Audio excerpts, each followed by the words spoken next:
नमस्कार साथियों, भगत सिंह क्लासेज के यूट्यूब प्लेटफॉर्म पे मैं महिपाल गोदार आपका हार्दिक स्वागत करता हूं। अपने देखो राजस्थान हिस्ट्री की बात करें तो राजस्थान हिस्ट्री के अंदर देखो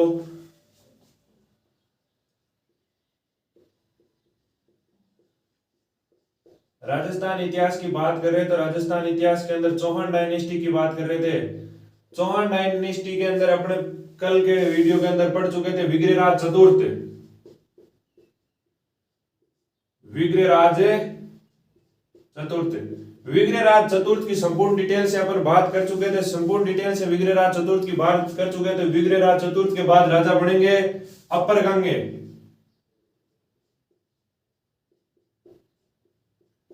अपर गंगे राजा बनेंगे। मैंने एक आपको पिछले वीडियो के अंदर चार्ट बताया था कि भाई अरुणोराज हुआ करते थे विग्रहराज चतुर्थ के पिताजी।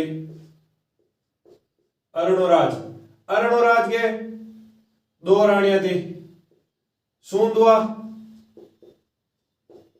नागौर की रानी थी ये, और एक इनके रानी थी आंचन देवी गुजरात की। तो भाई इससे प्राप्त पुत्र था सोमेश्वर, और सूंदवा रानी से दो प्राप्त पुत्र थे। एक तो था जगदेव और एक इसके पुत्र हुआ था विग्रहराज। तो भाई ये विग्रहराज चतुर्थ थे, इनके ऊपर बात कर चुके थे। तो भाई इनके बाद राजा कौन बनेगा? तो इनके बाद राजा तो अपर गंगे बनेगा। अपर गंगे कुछ समय के लिए राजा बनता है, पर अपर गंगे राजा कैसे बनता है?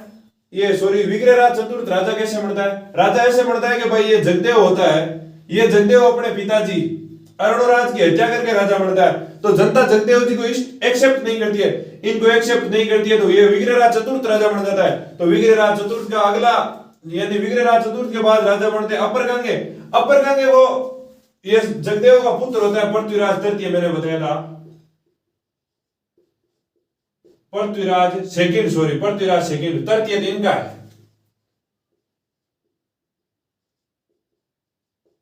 पृथ्वीराज तृतीय। तो जैसे हुआ क्या था कि भाई ये विग्रहराज चतुर्थ के पुत्र हुए थे अरुणराज और एक हुए थे नागार्जुन। तो राजा तो बनता है अपर गंगे। अपर गंगे जब राजा बनता है तो ये जगदेव का पुत्र होता है पृथ्वीराज सेकंड। ये इसको एक्सेप्ट नहीं करता, यानी आपस के अंदर दोनों को युद्ध होता है और युद्ध के बाद राजा बन जाता है पृथ्वीराज सेकंड। उसके बाद जैसे अपन आज बात करेंगे पृथ्वीराज सेकंड की पहले, और उसके बाद जो नेक्स्ट राजा बनेंगे उनकी बात करेंगे। तो पृथ्वीराज सेकंड की बात करते हैं, तो इनसे एक दो जो प्रश्न पूछे जाने वाले हैं वो देख लेते हैं।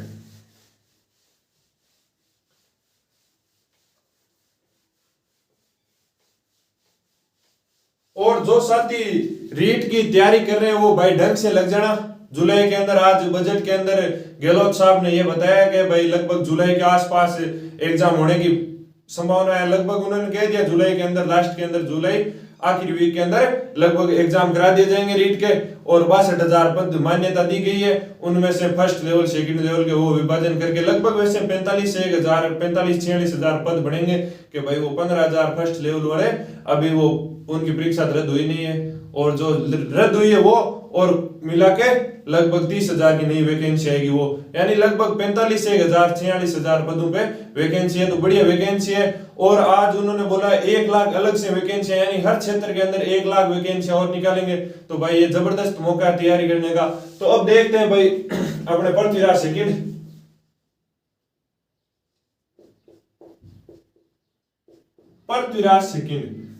सेकंड की अपन बात करते हैं। तो इनसे देखो एक अभिलेख की बात करनी पड़ेगी, इनके हंसी अभिलेख।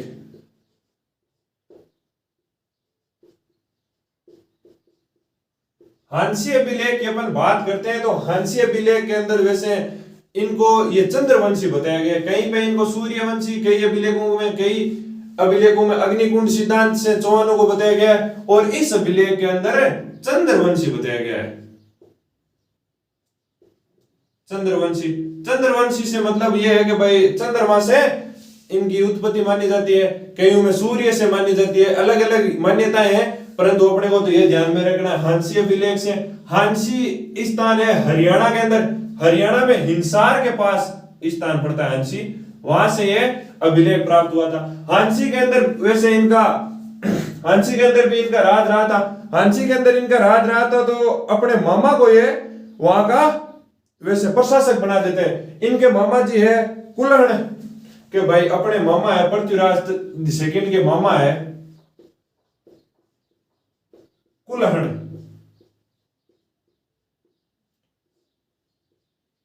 कुलहण को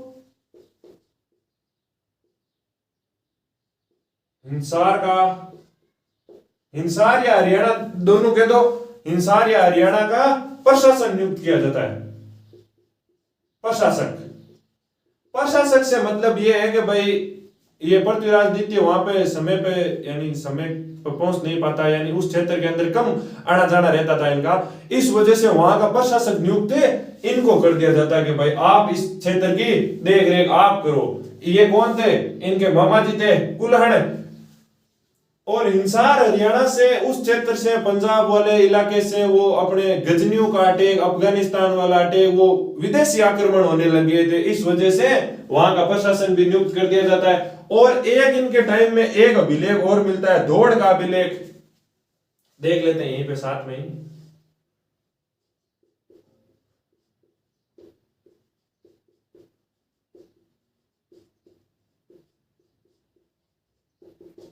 दौड़ का अभिलेख, दौड़ का अभिलेख अपने को यह जानकारी देता है कि भाई एक इनके रानी हुई थी, रूटी रानी कहते हैं उनको, रूटी रानी। रूटी रानी का मंदिर बना हुआ है मेनाल के अंदर, रूटी रानी का मंदिर बनाया हुआ है। रूटी रानी का मंदिर का अभिलेख अपने को मिलता है मेलान से, मेनाल है भीलवाड़ा के अंदर, मेनाल भीलवाड़ा, भीलवाड़ा, वहां से अपने रूटी रानी के अभिलेख से ये अभिलेख, ये वैसे रूटी रानी का अभिलेख है, वो मंदिर बना हुआ है, उसके अंदर ये दौड़ अभिलेख लगा हुआ है। इससे अपने को ये जानकारी मिलती है कि भाई इनके ये रानी हुई थी और वहां पे एक सुहेश्वर महादेव मंदिर का निर्माण करवा दिया जाता है। सुहेश्वर, सुहेश्वर स्वर पिच आने से आपको पता चल गया ये महादेव है, इसके निर्माण करवा दिया जाता है साथ ही में। तो ये अपने पृथ्वीराज सेकंड की मुख्य मुख्य बातें थी। तो पृथ्वीराज सेकंड के जैसे कोई पुत्र नहीं था, पुत्र नहीं था तो भाई अगला राजा कौन बनेगा? इनके पुत्र नहीं है, तो इनके पुत्र नहीं है तो भाई एक मैंने बताया था कि भाई पृथ्वीराज सेकंड से पहले आए थे अपर गंगे, अपर गंगे से पहले आए थे विग्रहराज। विग्रहराज जी के एक भाई हुआ करते थे, विग्रहराज जी के भाई हुआ करते थे, मैंने अभी यहां पे लिखा था सोमेश्वर। सोमेश्वर का ननियाल वैसे गुजरात में था, और गुजरात में कुमारपाल के उनके था कि भाई सोमेश्वर में, ये सोमेश्वर का ननियाल है गुजरात के अंदर था। गुजरात में उस टाइम हुआ करते थे प्रतिहार, ये चालुक्य जाति के राजवंश हुआ करता था, तो उस चालुक्य जाति के अंदर इनका ननियाल था, तो ननियाल के अंदर ये रहा करते थे। तो भाई जनता ने कहा कि भाई सोमेश्वर जी एक इनके एक और पुत्र है, विग्रहराज जी के भाई है, उनको बुला लिया जाए। ये वैसे ननियाल में रहते थे, प्रतिहार शासक है कुमारपाल। कुमारपाल कौन हो गए? इनके मामा जी हो गए कि भाई सोमेश्वर जी के मामा जी कौन हो गए? कुमारपाल। ये वही कुमारपाल के पास में रिया करता था, कुमारपाल के पास में रहता था। तो जैसे कुमारपाल के पास रहता था, अब देखें तो एक इनसे बात आती है सामने, कोंकण आक्रमण। कोंकण इनके सोमेश्वर जी के अंदर है अपने,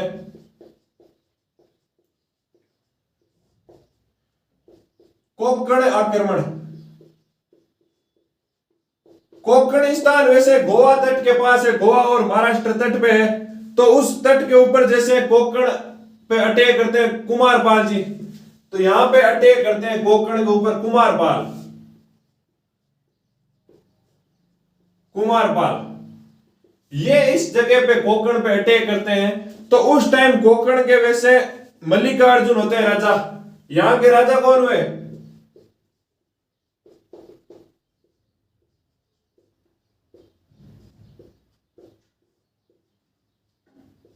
मल्लिकार्जुन। मल्लिकार्जुन के ऊपर अटैक करते हैं कुमारपाल। तो कुमारपाल के साथ में अपने सोमेश्वर जी भी युद्ध लड़ने जाते हैं। सोमेश्वर जी की इस वीरता यानी युद्ध की शक्ति, युद्ध करने की शक्ति, बहादुरता को देखते हुए वहां की अपने जैसे चौहानों की जनता ने और राजवंश ने कहा कि भाई अपने तो सोमेश्वर जी को बुला लो, बढ़िया योद्धा व्यक्ति है, उनको यहाँ पे आके राजा बना दिया जाता है। कोकण के आक्रमण को देखने के बाद, कोकण आक्रमण से वापस जब ये युद्ध जीत के आ रहे थे कुमारपाल जी और सोमेश्वर जी, तो बीच रास्ते के अंदर क्या होता है, एक अपने एमपी में कल्चर जगह है, कलचुरी, कलचुरी है एमपी के अंदर। तो उस एमपी की राजकुमारी कलचुरी स्थान की राजकुमारी होती है, राजकुमारी होती है कर्पूर देवी। कर्पूर देवी यानी इनकी वाइफ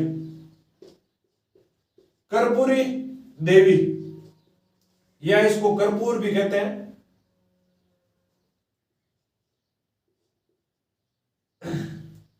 कर्पूर, ये दोनों नामों से भी आ जाता है। तो भाई कर्पूर देवी या कर्पूरी देवी, इनसे ये रास्ते के अंदर विवाह कर लेते हैं। कुल कलचुरी एमपी की राजकुमारी है, और शादी किससे होती है? शादी होती है सोमेश्वर जी से, यानी सोमेश्वर जी की ये हो गई रानी। रानी कौन हो गई? कर्पूरी देवी या कर्पूर देवी।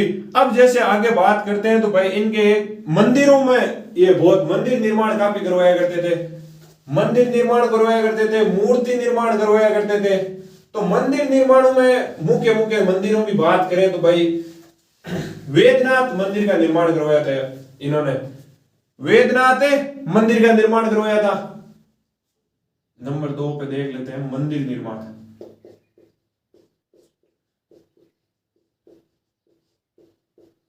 मंदिर निर्माण की बात करते हैं तो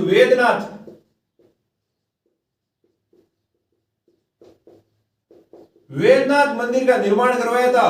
इस मंदिर के अंदर ब्रह्मा विष्णु महेश तीनों की मूर्तियां लगाई थी, यानी सबसे बड़ा मंदिर बनवाया था वेदनाथ मंदिर। किसने बनवाया था? सोमेश्वर जी ने बनवाया था। और जैसे कहा जाता है कि इन्होंने 5 अलग से मंदिरों के निर्माण करवाए थे, 5 मंदिर और बनाए थे। उन 5 मंदिरों को वैसे 5 कल्प वृक्ष भी कहते हैं। कल्प वृक्ष से मतलब यह है कि कल्प वृक्ष का पेड़ होता है जो काफी लंबा होता है, यानी ऊंचाई उसकी काफी होती है। तो ये कहने की बात यह है कि 5 ऐसे 5 मंदिर बनाए थे जो काफी बड़े, यानी ऊंचाई उनकी काफी थी। ऐसे मंदिर सोमनाथ जी, ये सोमेश्वर जी ने बनाए थे। 5 कल्प वृक्ष कहते हैं या 5 मंदिर अलग से बनवाए थे।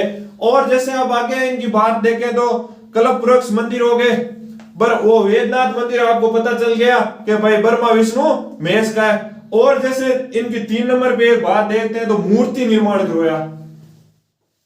मूर्ति निर्माण के अंदर अपन देखते हैं तो एक तो अपने स्वयं की और अपने पिताजी दोनों की मूर्तियां लगवाता है ये। तो इनके पिताजी कौन थे? अरुणोराज।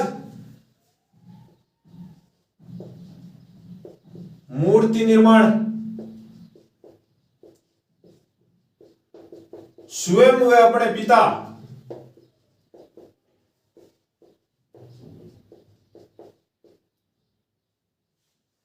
स्वयं हुए अपने पिता। पिता का नाम क्या है? अरुणोराज। अरुणोराज का मैंने बताया था कि भाई अरुणोराज के 2 रानियां थी, 2 रानियों के एक तो सोमेश्वर हुआ था और एक के विग्रहराज और जगदेव हुए थे। जगदेव का पृथ्वीराज सेकंड हुआ था, उसकी बात कर ली। अब जैसे सोमेश्वर जी की बात कर रहे हैं, सोमेश्वर जी की हो गई मूर्ति निर्माण में स्वयं और अपने पिता अरुणराज की मूर्तियां बनवाई। एक इनके टाइम में मैंने शुरुआती वीडियो के अंदर बताया था कि बिजोलिया अभिलेख या बिजोलिया शिलालेख इन्हीं के टाइम का शिलालेख है, बिजोलिया का शिलालेख। उससे अपने को इनके एक नाम है उसकी जानकारी मिलती है। नंबर 4 पे बिजोलिया शिलालेख।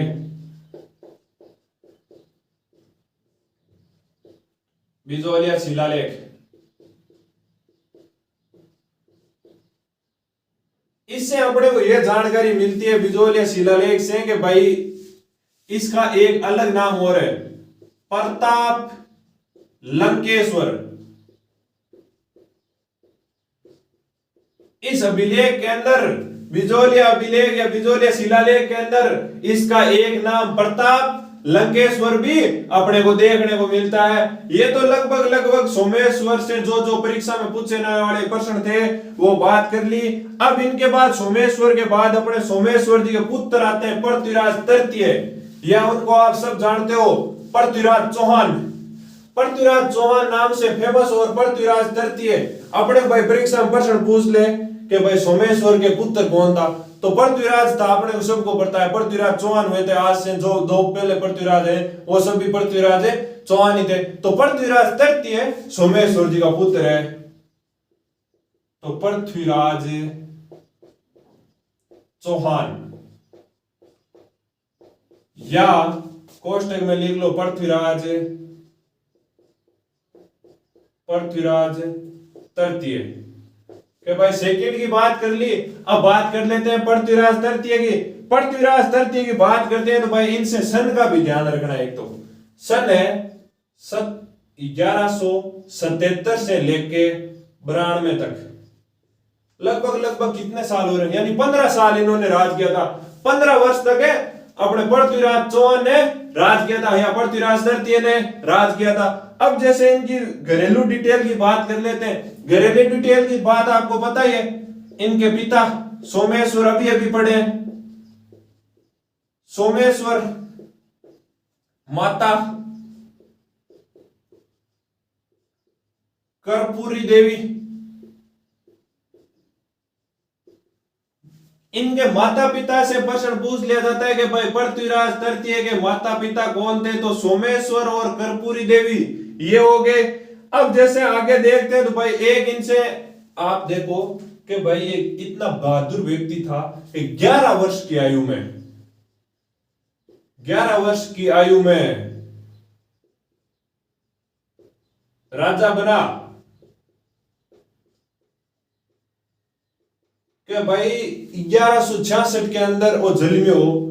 कि भाई जन्म पूछ लिया जाता है भाई इनका जन्म कब हुआ, तो 1166 में। अब बात हटाओ अपन ध्यान पड़े 1166 में इनको जन्म यो जना यो 11 साल के आयो 1177 के अंदर है राजा बनियो पृथ्वीराज तृतीय जना। आ तो हो गया अपने 11 वर्ष की आयु में, 1166 के अंदर इनको जन्म है। अब जी आगे बात करें तो भाई इनकी सरक सिका के भाई आयुम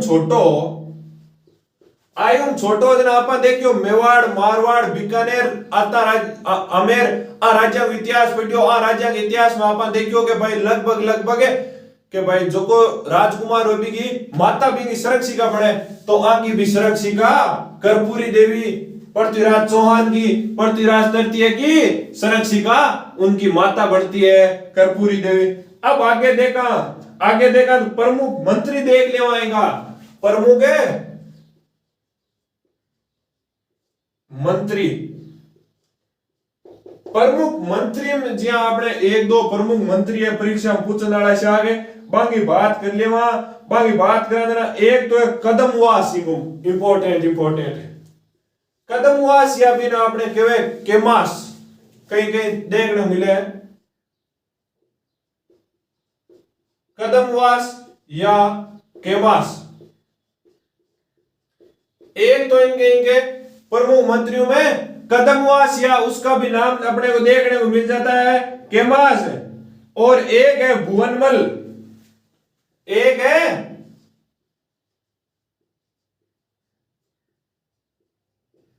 भुवनमल इनको प्रमुख दरबारी मंत्री है। किनको? पृथ्वीराज चौहान को। और पृथ्वीराज चौहान को यानी पृथ्वीराज चौहान को वो भी मामू है। मामू ये है कि कर्पूरी देवी है, कर्पूरी देवी को चाचो है वो, यानी कर्पूरी देवी का चाचा भी ये लगता है। तो ये इनके प्रमुख है दरबारी मंत्री थे कदमवास या केमास, ये एक है भुवनमल। अब आगे इनकी बात आपा करा के भाई पृथ्वीराज चौहान के आगे बात करा कि भाई अटाओ तो जिया नॉर्मल प्रश्न पूछे जना तो अटाओ पूछ ले। आ बटाओ नहीं पूछे जना आगाऊ पूछे बटाओ आपा बात कर लेवा तो जिया ओ राजा बन्यो जना राजा बन्यो नहीं के सामने मुख्य मुख्य तीन बातें है के भाई ओ राजा बन्यो नहीं जना मुख्य मुख्य तीन गाने एक सामने समस्या ये मान लो समस्या तीन समस्या लिख लो कि भाई इनके तीन समस्याएं मुख्य मुख्य एक तो घर की यानी पारिवारिक समस्या और एक ही पड़ोसियों की